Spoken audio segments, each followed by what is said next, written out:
My husband's childhood friend called and unleashed chaos on our family. I had just cleared the last plate into the sink when the phone rang with an area code I hadn't seen in years.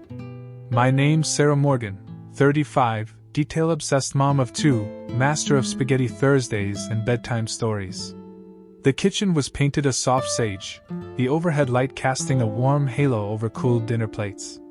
Daniel, my husband of 10 years, leaned against the counter, loosening his tie and humming our daughter's favorite lullaby. Everything felt normal. Then his phone vibrated on the butcher block island. He frowned at the screen, unfamiliar digits, almost ghostly. He glanced at me, confusion flickering in his steady blue eyes. "Hey, I don't recognize this number," he said, swiping to answer. His voice was calm when he said, "Hello?" I watched him tilt his head, listening. His jaw tightened, and the easy hum of our kitchen fell silent. "Dan, it's been too long. I need your help," came a voice, rich, urgent, cracking at the edges. My chest tightened. That voice, Noah Blake. Daniel's childhood friend who'd vanished without a trace 14 years ago.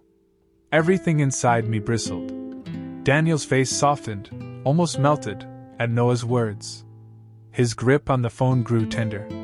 "Noah? Is that really you?" Red flag number 1. Noah sounded drained, older than memory, panic pulsing under every syllable. He didn't laugh at Daniel's jokes or relish old stories. He said, "I'm in trouble, bad trouble, and I only trust you." I set the dish towel down, shoulders braced against the counter. The synthetic hum of the fridge and the soft tick of the stove timer felt too loud. My eyes flicked to Daniel's wedding ring. I sensed a secret stirring between them, something I wasn't part of anymore. Daniel stepped away, voice low. "Sarah, promise you'll listen before you freak out." His use of my nickname, so casual, made my heart sink. I forced my voice steady. "Who is it, Dan?" He paused, swallowing. "It's Noah. He's alive." His eyes flickered to mine, brimming with nostalgia and something like guilt. Red flag number 2, his instant softening, so familiar, so nostalgic, was out of place in our grown-up life. Noah's voice crackled through the line again. "Daniel, I'm in over my head. I need a safe place, somewhere no one will look." Daniel's hand drifted to mine, thumb brushing my wedding band. At his touch, unease coiled in my stomach. "He's coming tomorrow," he said after a tense beat. "We have to help him." My grip on the countertop tightened until my knuckles blanched. The knife block loomed behind me, sharp edges catching the light. If this was wrong, I needed to know why. Daniel glanced back at the phone as if expecting Noah to vanish. "I left the address with him, our place. Just tell him to come early, before the kids wake. He's desperate." Desperate. The word pulsed in the air, hotter than the dinner plates moments ago. I closed my eyes, picturing our cozy home, the chalkboard door scribbled with Ethan's latest doodle, Mia's stuffed bunny on the sofa, the slow drip of our life's routine. What chaos was Noah dragging into it? He ended the call without goodbye. The kitchen light flickered once, like a warning. Daniel looked at me, hope and fear warring in his gaze. He exhaled. "He's back, Sarah. He needs us." My pulse hammered. I could almost hear the echoes of teenage laughter in a sandlot long gone, the weight of secrets left unspoken all these years. My throat tightened, protecting my family felt like a shield I couldn't lower, yet love demanded I try. I began, but my voice caught. "Okay." He offered me a small, grateful smile, but I felt the ground shift beneath my feet. The scent of sautéed garlic and rosemary turned sour in my nose. Dinner's warmth vanished, replaced by the chill of what tomorrow might bring. "Thank you," Daniel whispered, sliding an arm around my waist. His hand trembled slightly. I leaned into him, but doubt flickered behind my smile. I sensed secrets between us for the first time. Tomorrow, at sunrise, Noah Blake would drive into our driveway, and whatever he brought would upend every plan we'd ever made. I woke to the rumble of a diesel engine slicing through dawn's hush. The driveway glistened with last night's rain, gray clouds stretching low. Our suburban street felt too small for what was coming. I'd warned Daniel this reunion might unearth ghosts, but when I peeked out the window, I only saw a muddy SUV idling by the curb. The front door creaked as Daniel guided Noah Blake inside. My breath caught. Noah looked 2 decades older, his once smooth cheeks now hollow, eyes haunted like storm clouds. He carried a battered duffel bag that clanked whenever he shifted it. "Sarah," Daniel said, voice thick. "This is him." Noah's gaze flicked to me, recognition sparking. He forced a smile that didn't reach his eyes. "It's been a long time," he rasped. Red flag number 3. That smile felt brittle, as if he might crumble if I studied it too closely. I offered a cautious nod, stepping out into the drizzle. Mia and Ethan peered through the living room window, pink pajamas pressed against the glass, wide-eyed. I motioned for them to stay inside. This grown-up moment was nothing for curious kids. Noah set his duffel on our front step. Metal clinked deep inside, like hidden chains. He shrugged off his soaked jacket and glanced around our perfectly suburban lawn, as if expecting it to transform into their childhood hideout. "Mind if I sit?" he asked, voice strained. I gestured to a wrought iron bench on the porch. He lowered himself heavily, shoulders slumped, then tugged the duffel into his lap. Rain dripped from his hair onto the bag's leather surface. Daniel joined him, leaning close. They exchanged a long, tense hug, one of those embraces that carries both relief and regret. I stepped back, sensing an invisible wall rise between them and me. "How long are you staying?" I asked, voice steady. Noah's eyes flickered to my wedding ring. He shrugged. "Until I figure things out." Then he looked straight at Daniel. "I need a safe place. That's all." Red flag number 4. He wouldn't look me in the eye when I spoke. Inside, I caught Daniel's worried glance. He told me, "Old debts," but his face betrayed more, guilt, fear, something I couldn't name. I cleared my throat. "We'll make room," I said, forcing warmth. "Kids will need to share the guest room." Noah nodded, scooping up the duffel. He hopped to his feet and shuffled past me into the foyer, leaving muddy footprints across our polished tile. Inside, the air smelled of wet wool and unfinished secrets. I led Noah toward the guest room, every step tapping out questions I feared to ask. Mia's stuffed lamb lay abandoned on the hallway floor. Ethan's small sneakers sat neatly by the door. Noah paused by their shoes, gaze unfocused. "Kids?" he whispered, voice thick. I swallowed. "They're upstairs," I said. "If you need anything." He cut me off gently. "Thank you, Sarah." Then he dropped the duffel and sank onto the edge of the bed. In the living room, Daniel hovered over the coffee table, fingers tapping a worn photo of the 3 of them as kids. No adults, just childhood and sunlit fields. He slipped the picture into his pocket without looking at me. I cleared my throat again. "Coffee?" I offered. He shook his head. "Not yet." Then he stared at Noah's closed door, jaw clenched. I felt tension coil around my ribs. I should walk away, leave them to dredge up the past. But something in Noah's slumped posture drew me back. I knocked softly. "Noah?" He opened the door, eyes hollow. "I didn't mean to drag this into your home." I stepped inside, closing the door behind me. The duffel lay on the floor, its zipper half open. A faint scent of gasoline and something else metallic. I crouched and peeked inside, rolled up papers, a tangle of wires, and at the bottom, a glint of steel. A handgun, its barrel coated in grime. My pulse spiked. "Is that?" Noah's face paled. He scrambled to cover the duffel. "It's for protection," he stammered. "They're dangerous." A distant thump rattled the walls. My heart lurched. Noah's head snapped toward the garage. "They'll find me here," he hissed, eyes wide with panic. I backed away, hands trembling. Outside the door, Daniel's muffled footsteps approached. I realized our safe harbor had just become a cage. And in that sudden, icy silence, I knew life as we'd known it had shattered.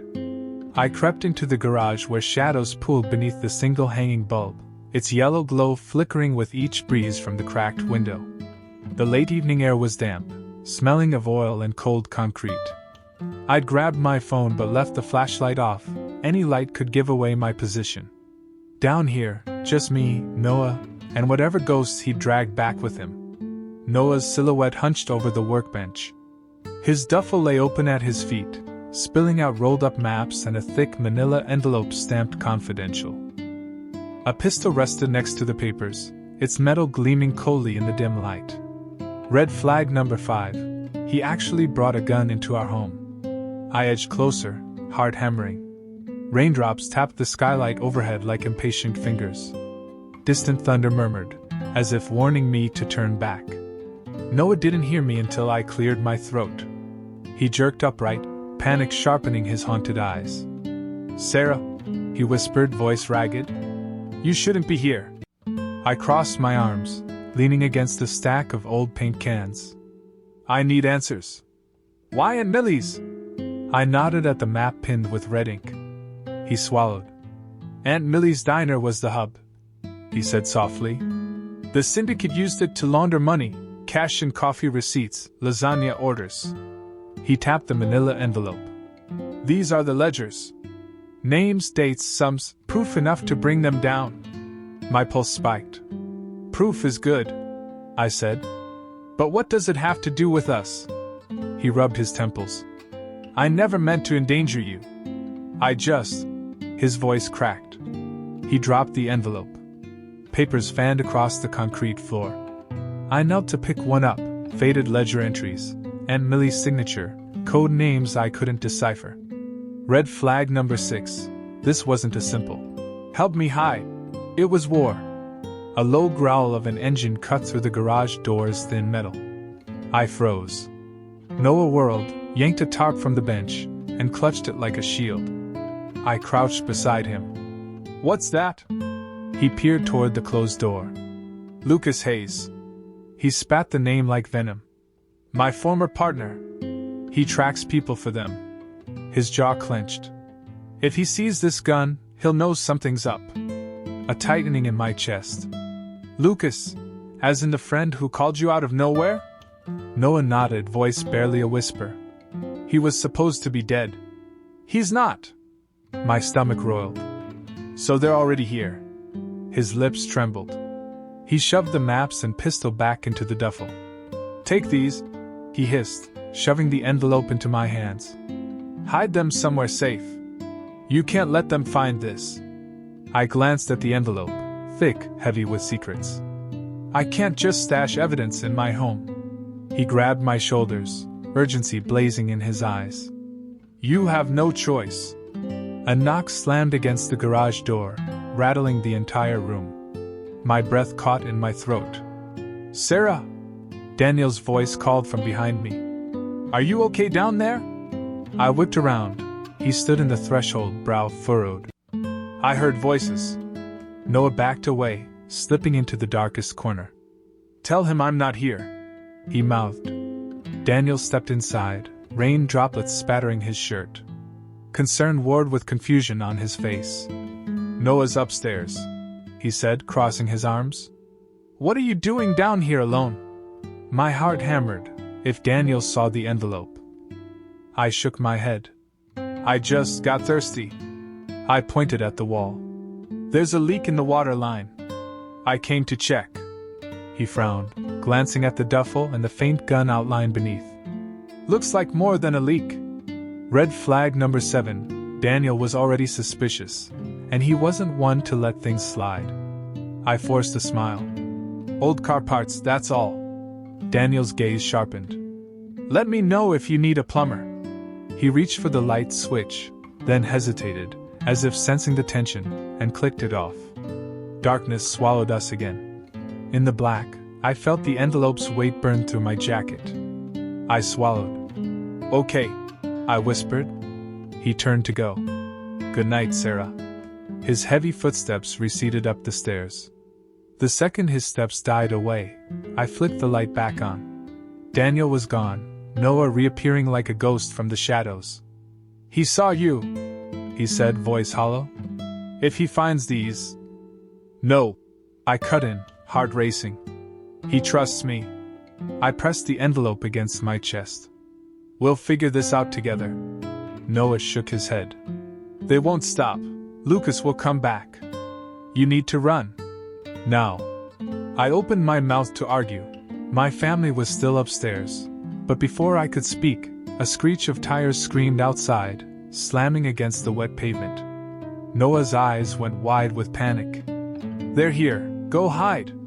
He shoved me toward a narrow utility closet. I hesitated for a split second, then dove inside. The stale air smelled of paint and spiders. I slammed the door and slid down the wall, clutching the ledgers like a lifeline. Through the slats, I heard the garage door shudder and creak. Footsteps thundered across the concrete. Heart pounding, I pressed my ear to the door. Whoever was coming wasn't leaving without what was in those pages. A secret that could shatter us all. And in that suffocating dark, I realized our calm life was gone. Forever. The living room was silent except for the ticking clock, until the front door exploded inward. Daniel and I froze as two masked figures burst in, boots skidding across the hardwood. Rainwater pooled beneath their feet. One held a pistol, the other yanked Noah's battered duffel from the foyer, rifling through maps and ledgers. Where is it? The pistol wielder barked, voice muffled. Hand over the files. Mia and Ethan's bedroom door screeched open upstairs. I tore toward it. Kids, get into the safe room, now! I hissed. They scurried past, clutching blankets. Daniel tackled the second intruder, wrestling him against the wall. Paint chips flew as bodies collided. The thug snarled, slugged Daniel in the side. Daniel grunted, but managed to flip him onto the floor. I bolted back to the living room. The leader, a tall man with a gravelly voice, shoved a trembling Claire in front of him. My chest contracted. You, he growled, pointing at Claire. Where's the ledger? Claire's nails dug into her palms. She glanced at me, guilt blurred with panic. I don't know what you're talking about. Red flag number 8. Claire was too calm, too practiced at lying. The thug slammed the butt of his gun into the duffel at his feet. Papers spilled out. Try again. I jabbed a finger at Claire. She's the one who had it. My voice rang louder than I felt. Claire's eyes stung as she met mine. I thought I could fix things, pay off my debts. She whispered. I didn't mean for it to go this far. My heart splintered. The best friend who'd warned me, guided me, and led me here, now stood accused of selling me out. Daniel rose, clutching his side. Blood seeped through his shirt. He staggered toward Claire. Jenna? What have you done? Claire sank to her knees. The intruder's gun muzzle swung toward me. Stay back, he snapped. I raised my hands. It's okay, I said, even though my voice cracked. She'll give it to you. Claire rummaged in her pocket, then drew out the thick manila envelope. She held it out with a trembling hand. Here. Take it. The thug grabbed it and snarled at Claire. You had one job. He stuffed the envelope into his jacket. Outside, thunder rattled the windows. I glanced upstairs. Mia and Ethan huddled in the safe room, eyes wide. My chest quaked with helpless fury. The second intruder crawled toward the coffee table, opened my laptop, and began deleting files. No one's calling for help, he muttered, snatching my phone off the table. Daniel crumpled beside me. I dropped to my knees, pressing my hand against his wound. Hold on, I whispered. His breathing was ragged, sweat beaded on his forehead. Claire rose, tears streaking her face. Sarah. I shook my head. Betrayal and love warred inside me. He was my husband, the father of my children. She was my friend, but now our trust lay in tatters. The thug with the gun barked an order. Get her out of the way. Claire went pale. She hesitated as if torn between running and staying. She took a step toward me, mouth opening, then snapped shut. My vision blurred. The world tilted as a shot rang out. Daniel's body jerked, and he collapsed to the floor. A crimson blossom spread across his shirt. No! I screamed, flinging myself onto him. Warm blood soaked my palm. His eyes fluttered open, confusion and pain mingling there. The intruders froze. One cursed, the other hesitated, guns still aimed at me. Claire, sobbing uncontrollably, pressed herself against the wall, shaking. Daniel coughed, blood flecking his lips. "Sarah, run!" he gasped, voice weak but urgent. I shook my head fiercely. "I'm not leaving you!" He clasped my hand, squeezing with surprising strength. "Take the kids. Save them, and yourself." His breath hitched. I felt tears sting my cheeks. The clock ticked on, uncaring. A distant siren wailed. Help might be coming. The intruders exchanged panicked looks. The gunman barked. "Let's go!" They dragged Claire to her feet, yanking her toward the door. The other thug grabbed Noah's half-full duffel and fled. I stayed kneeling beside Daniel as they escaped into the night, thunder splitting the sky. He lay there, blood seeping into the hardwood, as rainwater trickled through the open door. In that fractured moment, I realized our family's fractures had grown into chasms. Daniel's groan snapped me back. I clamped my hand over the wound. "We survived this," I whispered. "I promise." His eyes fluttered shut. The world narrowed to the steady pulse beneath my palm, the distant echo of sirens, and the broken trust that had torn our lives apart. The hospital corridors' fluorescent lights hummed like anxious cicadas. I stood outside room 317, clutching Daniel's favorite scarf, soft navy wool flecked with silver, my knuckles white. The sterile scent of antiseptic stung my nose. My heart pounded every second I didn't hear his breathing.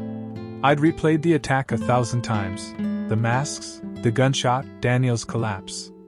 But nothing prepared me for the heat of betrayal that now seared through my veins. A nurse glanced at me from down the hall. "Are you his wife?" she asked gently. I nodded, swallowing. "Yes." "Can I see him?" She offered a sympathetic smile and waved me in. Daniel lay in the bed, for drip beating saline into his arm. His eyes fluttered open as I sat beside him. He reached for my hand, weak, trembling. "Sarah," he rasped, voice bare. I'm sorry." I pressed his hand to my lips. "You did nothing wrong." He closed his eyes. "I never told you the truth." His breathing hitched. "Jenna, she's Noah's half-sister." My breath caught. Jenna, my best friend and co-worker, the one who'd warned me about office politics, who'd encouraged me to hire Trent. Every sign she'd offered was a trap. He exhaled slowly. "She grew up hard. Dad left her with that diner. She always hated Dad for destroying her life. Then she found out his syndicate ties. She sold him out to pay off her own debts that somehow followed her here." I felt bow rise. "She betrayed our family for money?" Daniel winced. "And for revenge. She blamed me for Dad's fall, said I turned state's witness years ago. She helped the syndicate find you, Noah. She knew exactly how far to push." Red flag number 9. Jenna's too close proximity and knowledge of our secrets wasn't friendship. It was exploitation. Tears blurred my vision. "And Noah?" I whispered. Daniel squeezed my hand. "He's devastated. He loved her like a sister, never guessed she'd turn on him." His voice broke as he continued. "He testified too, thought it would protect her. He thought she was safe." My chest tightened. The tangled web between them had drawn in my family, spilled blood across my floor, and now left Daniel fighting for his life. I wiped my tears and stood. "I need to confront her." Daniel's eyes flicked with pain. "She's by your car. She asked to speak with you." I left his room, each step echoing in the empty hallway. My phone buzzed, a single text from Jenna. "Sarah, please. I'm so sorry. Meet me at the nurse's station." No plea could soften the wrong done. At the nurse's station I found her, face drawn and pale, hands trembling as she refilled a clipboard. She didn't raise her head until I stopped before her. "Why?" I demanded, voice low. "Why betray me, our family?" Her lips quivered. "I thought If I paid Luca off, it would fix everything. I needed money for Mom's operation. I didn't mean for anyone to get hurt. I swallowed the urge to slap her. Instead, I asked, "You knew danger would follow Noah and Daniel here. You knew." She hung her head, tears slipping free. I was angry, at Dad, at Daniel. I blamed him for dragging Noah back into that life. When the syndicate threatened me, I thought betraying Noah would protect me. I clenched my fists. "You used us." Her shoulders shook. "I'm so sorry." My phone buzzed again, Noah's number. I answered, voice tight. "They found Jenna's phone," he panted. "They'll be back for her, and for you. We have to run now." I looked at Jenna. She flinched. "We?" I asked bitterly. Her tears turned desperate. "Please help me. Only you can." I stared at her broken face, then at the nurse's station, then back at her. My hands trembled. In the distance, the PA system crackled. Code orange. Security alert. Possible armed intruders. A cold certainty settled in my chest. I took Jenna's hand for a moment, hesitant, furious, and wary. "We move fast. No more lies." She nodded, voice small. "No more lies." I helped her gather her things, the stolen dossier, her half-betrayals, her broken trust.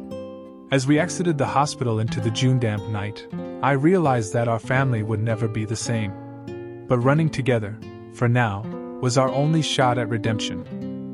And as Jenna and I slipped into the shadowed car park, I vowed to protect Daniel, to rebuild our trust, and to ensure no more secrets would ever tear us apart.